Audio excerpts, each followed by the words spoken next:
بھی تیری گلیوں کا نقشہ بھی کچھ ایسا ہے۔ جب سے قدم پڑے ہیں رسالت ماب کے، جنت بنا ہوا ہے مدینہ حضور کا۔ الحمدللہ رب العالمین والصلاة والسلام علی سید المرسلین، اما بعد فاعوذ باللہ من الشیطان الرجیم، بسم اللہ الرحمن الرحیم۔ الصلاة والسلام علیک یا رسول اللہ وعلی آلک واصحابک یا حبیب اللہ۔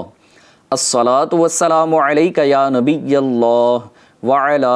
آلک واصحابک یا نور اللہ صلی اللہ تعالی علیہ وآلہ وسلم۔ FGN چینل کے ناظرین، پروگرام ہے شہر مدینہ۔ آئیے آج بھی بڑی ہی پیاری معلومات کے ساتھ یہ ایپیسوڈ لے کر آئے ہیں۔ اگر آپ توجہ کے ساتھ مکمل پورا کا پورا ایپیسوڈ سنیں تو انشاءاللہ تبارک و تعالی آج بھی بہت ہی پیاری پیاری معلومات انشاءاللہ عز و جل آپ کو ملیں گی۔ آج کا جو ہمارا ٹاپک ہے وہ ہے شہر مدینہ کی خصوصیات۔ جی ہاں، مدینہ پاک کی کیا اسپیشلٹی ہے، اس کو اللہ پاک نے کیا خصوصیات عطا فرمائی ہے، آج کے اس ایپیسوڈ میں انشاءاللہ تبارک و تعالی ہم اس پر گفتگو کریں گے۔ آئیے اپنی گفتگو کو آگے بڑھانے سے پہلے اللہ پاک کے پیارے محبوب صلی اللہ تعالی علیہ وآلہ وسلم پر درود پاک پڑھنے کی سعادت بھی حاصل کرتے ہیں اور فضیلت بھی سنتے ہیں۔ اللہ پاک کے پیارے نبی، مکی مدنی آخری نبی محمد عربی صلی اللہ تعالی علیہ وآلہ وسلم نے ارشاد فرمایا کہ جو مجھ پر ایک مرتبہ درود پاک پڑھتا ہے، اللہ پاک اس کے لیے ایک قیرات اجر لکھتا ہے اور ایک قیرات احد پہاڑ جتنا ہے۔ صلو علی الحبیب صلی اللہ تعالی علی محمد صلی اللہ تعالی علیہ وآلہ وسلم۔ FGN چینل کے ناظرین، مدینہ شریف کا ذکر خیر ہوتے ہی عاشقان رسول، مدینہ کے عاشقوں کے دل خوشی سے جھوم اٹھتے ہیں، چہرے پر مسکراہٹ آ جاتی ہے، خوشی کی کیفیت بن جاتی ہے، کچھ کی آنکھیں تو یاد مدینہ میں اشک بار ہو جاتی ہیں۔ رسول کریم صلی اللہ تعالی علیہ وآلہ وسلم کے دیوانے جدائی میں تڑپتے ہیں، شوق کے عالم میں زبان پر بے اختیار مدینہ مدینہ جاری ہو جاتا ہے۔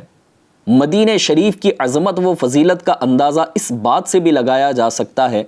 کہ جس پیارے پیارے آقا مکی مدنی مصطفیٰ صلی اللہ تعالی علیہ وآلہ وسلم سے ہم بے پناہ محبت کرتے ہیں، خود وہ آقا کریم صلی اللہ تعالی علیہ وسلم مدینے سے بہت محبت کیا کرتے ہیں۔ لہٰذا محبت رسول کا تقاضا یہ ہے کہ ہم بھی نہ صرف پیارے پیارے مدینے کی محبت بلکہ مدینے کے کوچہ و بازار کی محبت، وہاں کے گلشن و صحرا کی محبت، اس کے در و دیوار کی محبت، اس کے پھول حتیٰ کہ اس کے کانٹے تک کی محبت اپنے دل میں بسائے رکھیں، اس کی یاد میں تڑپیں اور اس کی با ادب حاضری کی نہ صرف آرزو کریں بلکہ اللہ کریم سے اس کی دعائیں بھی مانگیں۔ آئیے آج کے اس ایپیسوڈ میں جیسا کہ میں نے عرض کیا کہ مدینہ طیبہ کی خصوصیات پر انشاءاللہ تبارک و تعالی ہم کچھ گفتگو کریں گے۔ آئیے اپنی گفتگو کو ہم آگے بڑھاتے ہیں۔ حضرت سیدنا محمد بن حرب ہلالی رحمۃ اللہ تعالی علیہ فرماتے ہیں کہ ایک مرتبہ روضہ رسول صلی اللہ تعالی علیہ وآلہ وسلم پر میں حاضر تھا کہ ایک اعرابی یعنی عرب کے دیہات کا رہنے والا شخص آیا اور بارگاہ رسالت میں اس طرح عرض گزار ہوا، یعنی کہ گفتگو کرنے لگا، گزارش کرنے لگا، کہنے لگا کہ یا رسول اللہ صلی اللہ تعالی علیہ وآلہ وسلم، اللہ پاک نے آپ پر جو سچی کتاب اتاری ہے اس میں یہ آیت بھی موجود ہے جو پارہ 5 سورہ نساء کی آیت مبارکہ ہے، جس میں اللہ پاک ارشاد فرماتا ہے وَلَوْ أَنَّهُمْ إِذْ ظَلَمُوا أَنفُسَهُمْ جَاءُوكَ فَاسْتَغْفَرُوا اللَّهَ وَاسْتَغْفَرَ لَهُمُ الرَّسُولُ لَوَجَدُوا اللَّهَ تَوَّابًا رَحِيمًا۔ ترجمہ کنز العرفان۔ اور اگر جب وہ اپنی جانوں پر ظلم کر بیٹھے تو اے حبیب تمہاری بارگاہ میں حاضر ہو جاتے، پھر اللہ سے معافی مانگتے اور رسول بھی ان کی مغفرت کی دعا فرماتے تو ضرور اللہ کو بہت توبہ قبول کرنے والا مہربان پاتے۔ یہ آیت مبارکہ کی اس اعرابی نے، اس دیہاتی شخص نے تلاوت کی اور پھر کہنے لگا کہ اے میرے آقا و مولا، میں اللہ پاک سے اپنے گناہوں کی معافی طلب کرتے ہوئے حاضر دربار ہوں، اور آپ صلی اللہ تعالیٰ علیہ وآلہ وسلم کو اللہ پاک کی بارگاہ میں اپنے لیے سفارش کرنے والا بناتا ہوں۔ یہ کہہ کر وہ عاشق رسول رونے لگا، اور اس کی زبان پر یہ عربی اشعار جاری تھے جس کا ترجمہ یہ ہے کہ اے وہ بہترین ذات جس کا مبارک وجود اس زمین میں دفن کیا گیا تو اس کی عمدگی اور پاکیزگی سے میدان اور ٹیلے خوشبودار ہو گئے۔ میری جان فدا ہو اس قبر انور پر جس میں آپ صلی اللہ تعالیٰ علیہ وآلہ وسلم آرام فرما ہیں، جس میں پاک دامنی، سخاوت اور عفو و کرم کا بہت بڑا خزانہ ہے۔ وہ عاشق رسول یہ اشعار پڑھنے کے بعد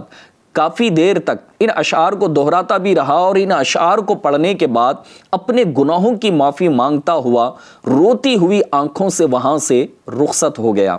حضرت سیدنا محمد بن حرب ہلالی رحمۃ اللہ تعالی علیہ فرماتے ہیں، جب میں سویا تو خواب میں سرکار مدینہ صلی اللہ تعالی علیہ وآلہ وسلم کی زیارت کیا، یعنی کہ مجھے زیارت نصیب ہوئی، اور آپ صلی اللہ تعالی علیہ وآلہ وسلم نے مجھ سے ارشاد فرمایا، اس اعرابی سے ملو اور اسے خوشخبری سناؤ کہ اللہ پاک نے میری سفارش کی وجہ سے اس کی مغفرت فرما دی ہے۔ FGN چینل کے ناظرین، کسی نے کیا ہی پیاری بات کہی ہے نا کہ جو روتا ہے اس کا کام ہوتا ہے، تو ہمیں بھی رونا چاہیے، اپنے گناہوں پر ندامت ہونی چاہیے، شرمندگی ہونی چاہیے، اور اس آیت مبارکہ کو بار بار یاد کریں۔ میں ان ناظرین سے بالخصوص عرض کرنا چاہوں گا کہ جس کو اللہ پاک نے مدینہ طیبہ کی حاضری کا مژدہ عطا فرما دیا ہو سکتا ہے اس وقت آپ اپنے جو ہے نا سفر کی تیاریاں کر رہے ہوں، رشتہ دار آپ کو مبارکباد دے رہے ہوں، دوست آپ کو مبارکباد دے رہے ہوں، محلے والے آپ کو مبارکباد دے رہے ہوں کہ آپ کی تو قسمت کی معراج ہے کہ آپ مدینہ پاک جانے والے ہیں، اللہ پاک نے آپ کو عمرہ کی سعادت عطا کی ہے، یا اللہ پاک نے آپ کو حج کی سعادت عطا کی ہے۔ یقیناً جو روتا ہے نا اس کا کام ہوتا ہے۔ اور یہ جو محاورہ کہا گیا، یہ ابھی جو واقعہ، یہ جو حکایت ابھی ہم نے سنی کہ اس کی کھلی حقیقت ہے، اور حقیقت کو اس حکایت نے بیان کر دیا، اور یہ ہمارے سامنے واضح بات ہو گئی کہ جو روتا ہے اس کا کام ہوتا ہے۔ اس اعرابی کا رونا، کریم آقا صلی اللہ تعالیٰ علیہ وسلم کے دربار میں تڑپنا، اور رحیم آقا صلی اللہ تعالیٰ علیہ وسلم کو پکارنا، اور مہربان آقا صلی اللہ تعالیٰ علیہ وآلہ وسلم کی بارگاہ اقدس میں آنسو بہانا کام آ گیا، اور ہمارے پیارے نبی صلی اللہ تعالیٰ علیہ وآلہ وسلم نے اسے مغفرت کی خوشخبری عطا فرما دی۔ اچھا، اب یہاں یہ جو حکایت ہم نے سنی نا، یہ حکایت پیارے آقا صلی اللہ تعالیٰ علیہ وآلہ وسلم کے حیات ظاہری کی نہیں، بلکہ وہ پیارے آقا علیہ الصلوۃ والسلام کی مزار انور پر حاضر ہوا تھا، اور مزار انور پر حاضر ہو کر اللہ پاک کے پیارے محبوب سے وہ اپنے انداز میں کلام کرنے لگا۔ یعنی کہ اگر سمجھنے کے لیے عرض کروں تو ایک طرفہ اس کا کلام تھا نا، وہ پیارے آقا کو اپنے دل کی باتیں سنا رہا ہے، پیارے آقا کی بارگاہ میں حاضری کا اپنا مقصد سنا رہا ہے کہ حضور میں آپ کی بارگاہ میں کیوں آیا ہوں، اور پھر کہنے لگا کہ اس لیے آیا ہوں کہ رب نے قرآن کریم میں یہ آیت مبارکہ نازل فرمائی ہے کہ جب تم اپنی جانوں پر ظلم کر لو تو پھر محبوب کی بارگاہ میں حاضر ہو جاؤ۔ لہٰذا FGN چینل کے ناظرین، جب بھی ہمیں مدینہ پاک کی حاضری نصیب ہو تو یقیناً پارہ 5 سورہ نساء کی اس آیت مبارکہ کو یاد رکھیے گا۔ ہم میں کون ایسا ہے کہ جو مجرم نہ ہو؟ ہم میں کون ایسا ہے کہ جس نے گناہ نہ کیے ہوں؟ یقیناً ہم نافرمانیوں میں مبتلا رہ جاتے ہیں، ہاں ہم گناہوں سے معصوم نہیں ہیں، بلکہ اللہ جسے محفوظ فرما دے۔ انبیاء گناہوں سے معصوم ہوتے ہیں، فرشتے گناہوں سے معصوم ہوتے ہیں، کبھی جان کر تو کبھی انجانے میں ہم سے گناہ سرزد ہو جاتے ہیں، لیکن اللہ پاک نے کیسا کرم فرمایا کہ اپنے حبیب کی ذات ہمیں عطا فرمائی۔ لہٰذا FGN چینل کے ناظرین، معلوم ہوا کہ بارگاہ مصطفیٰ صلی اللہ تعالیٰ علیہ وسلم سے آج بھی مغفرت کے پروانے تقسیم ہوتے ہیں، آج بھی گناہ گاروں کو دامن رحمت میں چھپایا جاتا ہے، آج بھی بے سہاروں کی بگڑیاں بنتی ہیں، آج بھی غم کے ماروں کے غم دور کیے جاتے ہیں، اور آج بھی خالی جھولیاں بھری جاتی ہیں۔ دنیا میں آج ایسے کئی لوگ موجود ہوں گے جن کے پاس بے انتہا مال و دولت ہے، جنہوں نے دنیا بھر کی سیر کی ہوگی، مگر عاشقان رسول کے مرکز عقیدت مدینہ منورہ اور اس کے حسین مقامات کی زیارت سے محروم ہوں گے، جبکہ دوسری جانب وہ عاشقان رسول بھی ہوں گے جن کے پاس مدینہ شریف جانے کے لیے نہ تو مال تھا اور نہ ہی جانے کے اسباب، مگر زیارت مدینہ کے لیے ان کا رونا، ان کی سچی تڑپ، مسلسل دعائیں اور مخلصانہ کوششیں رنگ لائیں، اسباب بنتے چلے گئے، اور بالآخر انہیں بھی مدینہ پاک اور سبز سبز گنبد کی زیارت کا جام پینا نصیب ہو گیا۔ FGN چینل کے ناظرین، اب ہم اپنے آپ پر غور کریں۔ اگر مدینہ پاک مجھے حاضری کی سعادت نصیب ہو رہی ہے تو میرے دل میں کتنی تڑپ ہے، جب میں وہاں پہنچوں تو کس تڑپ کے ساتھ اللہ کے محبوب کی بارگاہ میں حاضر ہوں۔ یقیناً جو روتا ہے اس کا کام ہوتا ہے۔ اے کاش کہ ہمیں بھی مدینہ پاک کی با ادب، با ذوق، با شوق حاضری نصیب ہو، اور جب اللہ کے محبوب کی بارگاہ میں ہم حاضر ہوں تو ہم بھی اے کاش کہ اس حکایت کے اعتبار سے عمل کرتے ہوئے ہم بھی اللہ کے محبوب کی بارگاہ میں حاضر ہوں اور عرض کریں کہ حضور، میرے رب کا حکم ہے کہ میں جب اپنی جان پر ظلم کر بیٹھا ہوں تو آپ کی بارگاہ میں حاضر ہو جاؤں۔ میں یا رسول اللہ آپ کی بارگاہ میں حاضر ہو گیا ہوں، آپ میری شفاعت فرما دیں، اللہ کی بارگاہ میں میری مغفرت کروا دیں۔ کوئی تعجب کی بات نہیں ہے کہ آج بھی وہاں سے مغفرت کے پروانے تقسیم ہوتے ہیں، گناہ گاروں کی مغفرت ہوتی ہے، کچھ تو ایسے کہ اللہ پاک کے پیارے محبوب صلی اللہ تعالی علیہ وسلم مزید ان پر کرم فرماتے ہیں اور ان کے خواب میں تشریف لا کر انہیں شفاعت اور انہیں مغفرت کی بشارت وہ سنا دیتے ہیں۔ لہٰذا FGN چینل کے ناظرین، اپنے دل میں تڑپ پیدا کیجئے، اور پھر وہ مدینہ پاک جانے کی یقیناً تڑپ ہونی چاہیے۔ ایسا نہیں کہ دنیا کی دولت ہی سب کچھ ہے، بلکہ جیسا ابھی ہم نے سنا کہ دنیا کے اندر لوگ نہ جانے کتنے ملکوں کا سفر کر جاتے ہیں، لیکن جب مدینہ طیبہ کے سفر کی بات آتی ہے تو کہیں نہ کہیں کوئی رکاوٹ شاید اپنی ذہنیت سے بنا لیتے ہوں کہ بھائی ابھی تو کمانا ہے، ابھی تو بہت کچھ کرنا ہے، جب بوڑھا ہو جاؤں گا تو پھر مدینہ طیبہ چلا جاؤں گا،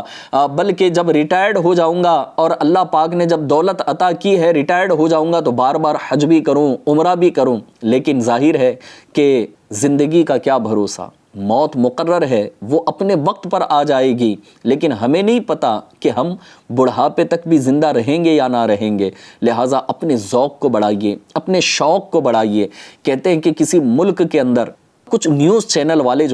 وہ وہاں پر اپنی نیوز کور کر رہے تھے، اور وہ ڈرون کیمرے کے ذریعے سے وہ شوٹنگ چل رہی تھی ان کی، اور وہ وہاں کے حالات کا جائزہ لے رہے تھے، لیکن ٹیکنیکلی طور پر ان کے کیمرے میں جب کوئی پرابلم آئی اور وہ ڈرون کیمرہ کسی کھیت کے اوپر سے وہ اڑ رہا تھا، اور اڑتے اڑتے ٹیکنیکل پرابلم کی وجہ سے جب وہ کیمرے کا اڑنا بند ہو گیا اور وہ اس کھیت کے اندر جب گر گیا نا، تو اس کھیت کا جو کسان تھا، اس میں جو ہل چلا رہا تھا، اس کے اندر جو بیج بو رہا تھا، اس کسان نے جب اس کو دیکھا نا تو اسے وہ ایک چھوٹا سا پلین کی طرح نظر آیا۔ وہ نہیں جانتا تھا کہ یہ ڈرون کیمرہ ہے، یہ ہوا میں اڑتا ہوا شوٹنگ کر رہا ہے۔ جب اس نے ہاتھ میں اس کیمرے کو اٹھایا اور وہ نیوز چینل والے دوڑتے ہوئے وہاں پر پہنچے کہ بھائی ہمارا کیمرہ تو وہاں گر گیا ہے، تو ان لوگوں نے کہا کہ بھائی یہ واپس کر دو ہمیں۔ تو وہ کہنے لگا کہ اتنا چھوٹا سا پلین کیا یہ بڑا نہیں ہو سکتا؟ تو چینل والوں نے اس کو کور کیا نا، اور کور کرتے ہوئے اس کی ویڈیو کی اور پھر اس کے الفاظ ریکارڈ کیے گئے۔ لہٰذا اس نے کہا کہ کیا یہ بڑا نہیں ہو سکتا؟ اگر یہ تھوڑا سا بڑا ہو جائے تو میں اس میں بیٹھ جاؤں۔ تو انہوں نے کہا کہ کیوں بیٹھنا چاہتے ہو؟ تو کہنے لگا کہ اس میں بیٹھ کر میں اپنے آقا کی بارگاہ میں حاضر ہونا چاہتا ہوں، میں مدینہ طیبہ جانا چاہتا ہوں، اللہ کے محبوب کی بارگاہ میں حاضر ہونا چاہتا ہوں۔ جب اس کو کور کیا گیا اور نیوز چینل والوں نے جب اس کو نیوز پر چلایا نا، تو پھر اللہ پاک نے اس غریب کسان کے لیے ایسے اسباب پیدا فرما دیے کہ اسی سال بھیجنے والے نے اسے حج کا مجدہ سنا دیا، اور پھر اس کے اسباب پیدا ہو گئے اور وہ حج کرنے کے لیے روانہ ہو گیا۔ یقیناً کہتے ہیں نا کہ دل میں سچی تڑپ ہونی چاہیے کہ بندہ جب تڑپ کے ساتھ اللہ کے محبوب کو یاد کرے تو پھر اسباب تو بننے ہی ہیں۔ اعلیٰ حضرت امام اہل سنت فرماتے ہیں نا کہ واللہ وہ سن لیں گے فریاد کو پہنچیں گے، واللہ وہ سن لیں گے فریاد کو پہنچیں گے، اتنا بھی تو ہو کوئی جو آہ کرے دل سے۔ FGN چینل کے ناظرین، اپنی دل کی تڑپ کو بڑھائیے، اور مدینہ طیبہ کی اگر آپ حاضری کی تیاریاں کر رہے ہیں تو پھر اس درد کے ساتھ مدینہ پاک حاضر ہوں کہ بندہ مدینے جائے اور مغفرت کروا کے واپس نہ پلٹے، تو پھر کتنی یہ بڑی محرومی ہے۔ FGN چینل کے ناظرین، آئیے پیارے آقا صلی اللہ تعالی علیہ وآلہ وسلم کی ایک پیاری حدیث پاک میں آپ کو سناؤں۔ رسول اکرم شفیع معظم صلی اللہ تعالی علیہ وآلہ وسلم نے ارشاد فرمایا، من زار قبری وجبت لہو شفاعتی، یعنی جس نے میری قبر کی زیارت کی اس کے لیے میری شفاعت واجب ہو گئی۔ ہاں، اب سوچئے تو صحیح کہ وہ کیسا عظمتوں اور برکتوں والا مقام ہے کہ جس کی زیارت کریں تو شفاعت کی خیرات ملے، وہاں رہیں تو برکتیں عطا ہوں، اور اگر وہیں دم نکل جائے تو شفاعت کا وعدہ ہے۔ اور امام عشق و محبت اعلیٰ حضرت نے کیا لکھا ہے کہ طیبہ میں مر کے ٹھنڈے چلے جاؤ آنکھیں بند، سیدھی سڑک یہ شہر شفاعت نگر کی ہے۔ FGN چینل کے ناظرین، یاد رکھیے مدینہ منورہ وہ مقدس ترین مقام ہے جو بے شمار خوبیوں سے مالا مال ہے۔ آئیے حصول برکت اور نزول رحمت کے لیے مدینہ شریف کی چند خصوصیات کے بارے میں سنتے ہیں، اور اپنے دل میں اس پاکیزہ شہر کی عظمت بڑھانے کا سامان کرتے ہیں۔ جیسا کہ آج کے ہمارے ایپیسوڈ کا ٹاپک ہی ہے مدینہ طیبہ کی خصوصیات، تو آئیے مدینہ طیبہ کی بہت سی خصوصیات ہیں، لیکن ظاہر ہے کہ چند منٹس کے ایک ایپیسوڈ میں ساری کی ساری خصوصیات بیان کی جائیں یہ پاسبل نہیں ہے، لہٰذا حصول برکت کے لیے انشاءاللہ تبارک و تعالی مدینہ طیبہ کی کچھ خصوصیات کو ہم شامل سلسلہ کرتے ہیں۔ روئے زمین کا کوئی شہر ایسا نہیں کہ جس کے اسماء گرامی یعنی مبارک نام اتنے کثرت کے ساتھ لیے گئے ہوں۔ جی ہاں، علماء کرام رحمہم اللہ السلام نے مدینہ طیبہ کے تقریباً 100 یا 100 سے زائد نام تحریر کیے ہیں۔ مدینہ المنورہ ایسا شہر ہے جس کی محبت اور ہجرت و فرقت میں دنیا کے اندر سب سے زیادہ زبانوں اور سب سے زیادہ تعداد میں قصیدے لکھے گئے، لکھے جا رہے ہیں اور لکھے جاتے رہیں گے انشاءاللہ عز و جل۔ اللہ پاک کے پیارے حبیب صلی اللہ تعالی علیہ وآلہ وسلم نے اس کی طرف یعنی مدینہ طیبہ کی طرف ہجرت کی اور یہیں قیام پذیر رہے۔ اللہ پاک نے مدینہ طیبہ کا نام طیبہ رکھا۔ سرکار علی وقار مدینے کے تاجدار صلی اللہ تعالی علیہ وآلہ وسلم جب سفر سے واپس تشریف لاتے تو مدینہ منورہ کے قریب پہنچ کر زیادتی شوق سے اپنی سواری تیز کر دیتے۔ پیارے آقا صلی اللہ تعالی علیہ وسلم اس قدر مدینہ طیبہ سے محبت فرماتے۔ پھر مدینہ المنورہ میں آپ صلی اللہ تعالی علیہ وسلم کا قلب مبارک سکون پاتا، یہاں کا گرد و غبار اپنے چہرے انور سے صاف نہ فرماتے۔ جی ہاں، توجہ سے سنیے گا، یہ بڑی ہی پیاری بات ہے۔ FGN چینل کے ناظرین، اگر آپ مدینہ طیبہ اس وقت حاضر ہو رہے ہیں، حاضر ہونے کا ارادہ رکھتے ہیں، یا پھر یہ کہ ابھی آپ مدینہ طیبہ کے سفر کی تیاریاں کر رہے ہیں، تو اس بات کو توجہ کے ساتھ سنیے۔ اے کاش کہ اس پر عمل کرنا بھی ہمیں نصیب ہو جائے۔ اللہ پاک کے پیارے محبوب صلی اللہ تعالی علیہ وآلہ وسلم یہاں کا گرد و غبار اپنے چہرے انور سے صاف نہ فرماتے، اور صحابہ کرام رضی اللہ تعالی عنہم اجمعین کو بھی اس سے منع فرماتے اور ارشاد فرماتے کہ خاک مدینہ میں شفا ہے۔ حضرت سیدنا سعد بن ابی وقاص رضی اللہ تعالی عنہ سے روایت ہے کہ جب رسول اللہ صلی اللہ تعالی علیہ وآلہ وسلم تبوک سے واپس تشریف لا رہے تھے تو تبوک میں شامل ہونے سے رہ جانے والے کچھ صحابہ کرام علیہم الرضوان ملے، انہوں نے گرد اڑائی۔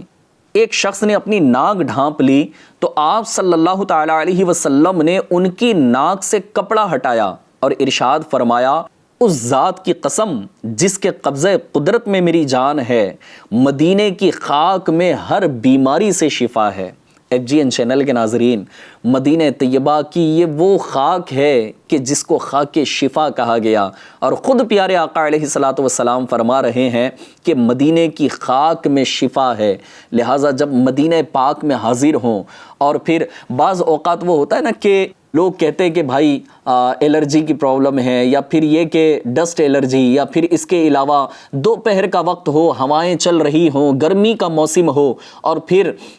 پسینے کی وجہ سے، اور پھر جب دھول وغیرہ مٹی جسم پر اڑ کر آ رہی ہوتی ہے تو چلے ٹھیک ہے، اور مقامات پر آپ کچھ کہہ لیں، لیکن مدینہ طیبہ پہنچ کر کے پھر یہ کہنا کہ گرمی بہت ہے، پسینہ بہت آ رہا ہے،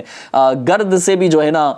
حالت خراب ہو رہی ہے، معاذ اللہ ایسا نہیں کہنا چاہیے۔ کیوں کہ خود پیارے آقا علیہ الصلوۃ والسلام کا طریقہ کار یہ رہا کہ پیارے آقا علیہ الصلوۃ والسلام اپنے چہرہ انور سے مدینے کی گرد کو صاف نہ فرماتے،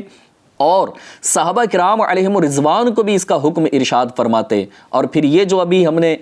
روایت سنی، اس کی خصوصیت جو ہے نا مدینہ طیبہ کی یہ ہے کہ مدینہ پاک کی خاک میں اللہ پاک نے شفا رکھی ہے۔ آئیے مزید اس کی اسپیشلٹی کی طرف بڑھتے ہیں کہ مدینہ پاک کو اللہ پاک نے اور کیا اسپیشلٹی عطا فرمائی اور کیا خصوصیات سے نوازا ہے۔ فرمایا گیا کہ جب کوئی مسلمان زیارت کی نیت سے مدینہ منورہ آتا ہے تو فرشتے رحمت کے تحفوں سے اس کا استقبال کرتے ہیں۔ اعلیٰ حضرت امام اہل سنت نے ایسے ہی نہیں کہا، بلکہ اعلیٰ حضرت فرماتے ہیں کعبے کا نام تک نہ لیا، طیبہ ہی کہا۔ لہٰذا اصل جو حاضری کا مقصد ہے نا وہ ہے مدینہ طیبہ حاضر ہونا، اللہ کے محبوب کی بارگاہ میں حاضر ہونا۔ تو جب کوئی مسلمان صرف اس نیت سے مدینہ طیبہ حاضر ہوتا ہے کہ وہ پیارے آقا علیہ الصلوۃ والسلام کی بارگاہ میں حاضر ہوگا اور مدینہ طیبہ کی زیارت کرے گا، تو فرشتے اس کا رحمت کے تحفوں سے جو ہے نا ویلکم کرتے ہیں۔ پھر فرمایا گیا کہ سرکار مدینہ صلی اللہ تعالی علیہ وسلم نے مدینہ منورہ میں مرنے کی ترغیب ارشاد فرمائی، اور یہاں مرنے والے کی سرکار مدینہ صلی اللہ تعالی علیہ وسلم شفاعت بھی فرمائیں گے۔ جو وضو کر کے آئے اور مسجد النبوی شریف میں نماز ادا کرے، جی ہاں آپ جانتے ہیں اس کا ثواب کیا ہے، اگر آپ کو موقع ملے تو ضرور اس پر عمل کیجئے۔ فرمایا گیا کہ جو وضو کر کے آئے اور مسجد النبوی شریف میں نماز ادا کرے تو اللہ تبارک و تعالی اسے حج کا ثواب عطا فرماتا ہے۔ پھر فرمایا گیا کہ حجرہ مبارکہ اور منبر منور کے درمیان کی جگہ جنت کے باغوں میں سے ایک باغ ہے جسے جنت کی کیاری کہا جاتا ہے۔ مدینہ منورہ کی سرزمین پر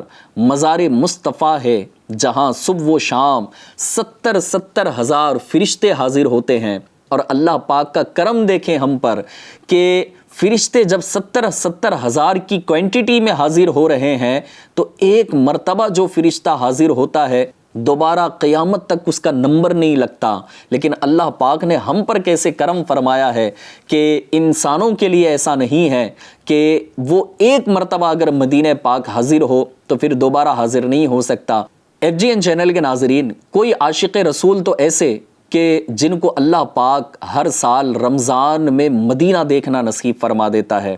FGN چینل کے ناظرین، یقیناً یہ بڑا مقدس مقام ہے، یہاں کی زمین کا وہ مبارک حصہ جس پر رسول انور مدینے کے تاجور صلی اللہ تعالی علیہ وآلہ وسلم کا جسم منور تشریف فرما ہے، وہ ہر مقام حتیٰ کہ خانہ کعبہ، بیت المعمور، جی ہاں آپ جانتے ہیں بیت المعمور کیا ہے؟ بیت المعمور اسے کہتے ہیں جس طرح ابھی میں نے ذکر کیا خانہ کعبہ، تو ہم خانہ کعبہ کا زمین پر طواف کرتے ہیں، اسی طرح خانہ کعبہ کے عین اوپر آسمانوں میں اللہ تبارک و تعالیٰ نے فرشتوں کے طواف کی جو جگہ مقرر فرمائی ہے، جو فرشتوں کے طواف کرنے کا مقام ہے، جہاں فرشتے ایوری ٹائم فرشتے جو ہے نا یہ طواف میں مصروف ہیں، اس جگہ کو بیت المعمور کہا جاتا ہے۔ اسی طرح فرمایا گیا کہ پیارے آقا صلی اللہ تعالی علیہ وسلم کا جسم منور جس زمین پر تشریف فرما ہے وہ ہر مقام حتیٰ کہ خانہ کعبہ، بیت المعمور، یہاں تک کہ عرش و کرسی اور جنت سے بھی افضل ہے۔ ایک اور بات مدینہ منورہ کی اس کی اسپیشلٹی یہ ہے کہ دجال کے متعلق ہم نے سنا ہے کہ دجال قیامت کے قریب یہ ظاہر ہوگا اور پوری دنیا کے اندر یہ گھومتا ہوا جائے گا، پوری دنیا کی یہ سیر کرے گا، لیکن مدینہ طیبہ یہ وہ شہر مبارک ہے کہ جہاں دجال کی انٹری نہیں ہوگی اور دجال مدینہ منورہ میں داخل نہیں ہو سکے گا۔ اسی طرح فرمایا گیا کہ اہل مدینہ سے برائی کا ارادہ کرنے والا عذاب میں گرفتار ہوگا۔ جی یہ بھی بات یاد رکھیے گا کہ اہل مدینہ جو وہاں مدینہ منورہ کے رہنے والے لوگ ہیں، اگر چلیں بالفرض بتقاضائے بشر اگر کوئی غلطی ہو جائے تو لڑائی جھگڑا نہیں کرنا، ہم گئے کتنے دن کے لیے اور وہاں گئے ہیں جہاں اللہ کے محبوب تشریف فرما ہیں، اور وہاں جا کر معاذ اللہ کہیں ایسا نہ ہو کہ انہی کے شہر کے لوگوں سے الجھنے میں ہم مصروف ہو جائیں، یا پھر یہ کہ وہاں کے مکینوں سے ہم الجھنے میں مصروف ہو جائیں۔ لہٰذا مدینہ طیبہ چند دن کے لیے اگر ہماری حاضری ہو رہی ہے تو اگرچہ سامنے والے کی غلطی ہو، آپ بے قصور ہیں اور کوئی آپ کی غلطی نہیں ہے، پھر بھی صبر کیجئے، اور صبر کا بدلہ یقیناً بڑی برکتوں والا ہے نا، کہ مدینہ طیبہ کی تکلیف پر اگر کوئی بندہ صبر کرتا ہے تو اللہ پاک کے پیارے محبوب صلی اللہ تعالی علیہ وسلم نے یہ بشارت عطا فرمائی کہ میں اس کی شفاعت کروں گا۔ تو لہٰذا وہاں الجھنا نہیں چاہیے اور نہ ہی وہ الجھنے والا مقام ہے۔ اسی طرح فرمایا گیا کہ مدینہ طیبہ کا قبرستان جنت البقیع دنیا کے تمام قبرستانوں سے افضل ہے۔ یہاں تقریباً 10,000 صحابہ کرام علیہم الرضوان، اہل بیت اطہار اور بے شمار تابعین کرام اور اولیاء عظام رحمہم اللہ السلام اور دیگر خوش نصیب مسلمان مدفون ہیں۔ رہیں ان کے جلوے، بسیں ان کے جلوے، میرا دل بنے یادگار مدینہ۔ FGN چینل کے ناظرین، عاشقان رسول کے لیے مدینہ شریف کے راستے کا ہر کانٹا بھی پھول کی طرح ہے، لہٰذا سفر مدینہ کے دوران اگر کوئی پریشانی آ جائے، کوئی تنگ کرے، دھکا دے دے، مزاج کے خلاف بات کہہ دے، اچانک کوئی زمینی یا آسمانی آفت آ جائے تو اس موقع پر بے صبری کرنا، رونا دھونا، الجھنا، بدلہ لینا، شکوے شکایات کرنا بہت بڑی محرومی کا سبب بن سکتا ہے۔ یوں ہی جتنا عرصہ مدینہ پاک کی فضاؤں میں گزرے تو کوشش کیجئے کہ ادب و تعظیم کا دامن ہاتھوں سے چھوٹنے نہ پائے۔ الحمدللہ عز و جل اللہ والے مدینہ پاک کا بہت زیادہ ادب و احترام بجا لاتے۔ آئیے ایک زبردست عاشق رسول بزرگ کی مدینے سے محبت اور وہاں کے ادب کے بارے میں ہم 2 باتیں انشاء اللہ تبارک و تعالی سننے کی سعادت حاصل کریں گے۔ مالکیوں کے عظیم پیشوا حضرت سیدنا امام مالک رحمۃ اللہ تعالی علیہ زبردست عاشق رسول اور مدینہ منورہ کا بہت زیادہ ادب کرنے والے تھے، بہت زیادہ آپ ریسپیکٹ کیا کرتے مدینہ طیبہ کی۔ آپ رحمۃ اللہ تعالی علیہ مدینہ میں رہنے کے باوجود قضائے حاجت کے لیے حرم مدینہ سے باہر تشریف لے جاتے اور حرم شریف کی حدود سے باہر جا کر اپنی طبعی حاجت مثلاً استنجا وغیرہ سے فارغ ہوتے۔ یعنی کمال کا یہ ادب ہے نا کہ مدینہ طیبہ کی باؤنڈری کے اندر جو ہے نا آپ پھر قضائے حاجت کے لیے تشریف نہ لے جاتے، بلکہ جب بھی آپ کو یہ حاجت پیش آتی آپ باؤنڈری کے باہر یعنی مدینہ طیبہ کی سرحد کے باہر آپ تشریف لے جاتے اور اپنی ضروریات کو پورا کیا کرتے۔ یہ مدینہ طیبہ کا ادب، یہ مدینہ طیبہ کی ریسپیکٹ تھی۔ اسی طرح حضرت سیدنا امام شافعی رحمۃ اللہ تعالی علیہ فرماتے ہیں کہ میں نے حضرت سیدنا امام مالک رحمۃ اللہ تعالی علیہ کے دروازے پر خراسان یا مصر کے گھوڑے بندھے ہوئے دیکھے، ان سے زیادہ عمدہ گھوڑے میں نے کبھی نہ دیکھے تھے۔ میں نے عرض کی یہ کتنے عمدہ گھوڑے ہیں؟ تو آپ رحمۃ اللہ تعالی علیہ نے فرمایا میں یہ سب آپ کو تحفے میں دیتا ہوں، میں نے آپ کو گفٹ دے دیا۔ میں نے عرض کی کہ حضور ایک گھوڑا آپ اپنے لیے بھی تو رکھ لیجئے۔ تو فرمایا مجھے اللہ پاک سے حیا آتی ہے، کیوں کہ اس مبارک زمین کو اپنے گھوڑے کے قدموں تلے روندوں جس میں اللہ پاک کے محبوب صلی اللہ تعالی علیہ وسلم تشریف فرما ہیں۔ اسی لیے اعلیٰ حضرت امام اہل سنت امام احمد رضا خان علیہ رحمت الرحمن فرماتے ہیں حرم کی زمین اور قدم رکھ کے چلنا ارے سر کا موقع ہے او جانے والے، صلو علی الحبیب صلی اللہ تعالی علی محمد صلی اللہ تعالی علیہ وآلہ وسلم۔ FGN چینل کے ناظرین، خصوصاً سفر مدینہ میں تو پھونک پھونک کر جو ہے نا وہ قدم رکھنا چاہیے۔ جگہ جگہ قدم قدم پر ہمیں ادب کی اور تعظیم کی ضرورت ہے۔ کہیں ایسا نہ ہو کہ پورا کا پورا سفر یہ بیکار ہو جائے۔ کیوں کہ سفر مدینہ کے حوالے سے اگر کہا جائے اور اللہ کے محبوب کی بارگاہ کی تعظیم کے بارے میں اگر بات کی جائے تو اللہ تبارک و تعالیٰ نے خود جو ہے نا قرآن کریم میں اس کے آداب ارشاد فرمائے۔ کہیں پر ارشاد فرمایا کہ جب تم اللہ کے محبوب کی بارگاہ میں حاضر ہو تو اپنی آوازوں کو نیچی رکھو، کہیں ایسا نہ ہو کہ تمہارے اعمال برباد کر دیے جائیں۔ تو جب بھی مدینہ طیبہ کی حاضری ہو تو ہمیں ادب کا پورا پورا خیال رکھنا چاہیے۔ ظاہر ہے کہ بے ادبی بندے کو یہ عمیق گہرے گڑھے کی طرف جو ہے نا وہ گرا دیتی ہے۔ کہیں ایسا نہ ہو کہ ہمیں جو ہے نا ذلت اور پستی کا یہ شکار بنا دے اور اللہ پاک کے محبوب کے در کی تھوڑی سی بے ادبی ہمیں بربادی اور ہلاکت میں مبتلا کر دے۔ FGN چینل کے ناظرین، یقیناً ان کو بہت مبارک ہو کہ جن کو اللہ پاک نے مدینہ طیبہ کی حاضری کی سعادت عطا فرمائی۔ لہٰذا جگہ جگہ یہ بات ضرور یاد رکھیے گا کہ ہمیں قدم قدم پھونک کر رکھنا ہے اور ادب اور بالکل ادب اور تعظیم کے ساتھ اپنے سفر مدینہ کو مکمل کرنا ہے۔ اللہ تبارک و تعالی ہمیں مدینہ طیبہ کی بار بار با ادب، با ذوق، با شوق حاضری نصیب فرمائے۔ آمین بجاہ النبی الامین صلی اللہ تعالی علیہ وآلہ وسلم۔ صلو علی الحبیب صلی اللہ تعالی علی محمد صلی اللہ تعالی علیہ وآلہ وسلم۔ شہر نبی تیری گلیوں کا نقشہ بھی کچھ ایسا ہے، جب سے قدم پڑے ہیں رسالت باب کے، جنت بنا ہوا ہے مدینہ حضور کا۔